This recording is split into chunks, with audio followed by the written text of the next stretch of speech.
ఇతగాడెవడో సిద్ధార్థి సుభాష్ చంద్ర బోస్ అంట. ఒకే ఒక వర్షం అమరావతి జలమయం. ఎక్కడి నుంచి పేపర్ తీసుకొచ్చి ఈ రోజు ఆ ఫోటోలు పెడతారంటే నాకు అర్థం కాదు. ఇలాంటివి సోషల్ మీడియాలో వేసి ఇగో దీని గురించి అమరావతి కోసం 3 రిజర్వాయర్లు ఎందుకు, అమరావతిని ఒక రిజర్వాయర్ గా కడితే పోలే, 3 పంటలు పండనేల రిజర్వాయర్లు నీళ్లు పుష్కలంగా ఉండే కదా అంటే ఇలాంటి ఒక రకమైన నెగిటివ్ యాంగిల్ లో ప్రొజెక్ట్ చేయడం. ఇది ఒక్కటే కాదండి, ఇలాగా ఒక మూకుమ్ముడిగా అమరావతి మీద దాడి చేశారు. ఈ రోజు అమరావతి అనేసరికి ఒక ఆంధ్రప్రదేశ్ ప్రజల సెంటిమెంట్.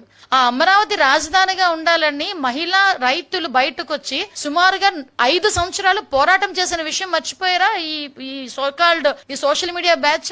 5 సంవత్సరాల పాటు అమరావతిని రాజధానిగా కాదు 3 రాజధానులని జగన్మోహన్ రెడ్డి మాట్లాడితే అమరావతి సెంటిమెంట్ మాకు ఇక్కడ అమరావతి రాజధానిగా కొనసాగాలి అని కొన్ని వేల మంది మహిళా రైతులు ఆ రోజు బయటకు వచ్చి లక్షలాది మందిగా బయటకు వచ్చి ఒక పక్క పాదయాత్రలు చేసి ఈ రోజు అమరావతిని సాధించుకునే పరిస్థితి. అటువంటి అమరావతి మీద మళ్ళీ బురద చల్లటం. ఈ రోజు అమరావతి కట్టడానికి సెంట్రల్ గవర్నమెంట్ కూడా సపోర్ట్ చేసి ఫండ్ తీసుకొచ్చుకొని మనం అన్ని కూడా అమరావతిలో ప్రతిదీ కూడా నిర్మాణం చేసుకోవాలని చెప్పి ఇటుక పేర్చుకుంటూ ఒకటి ముందుకెళ్తుంటే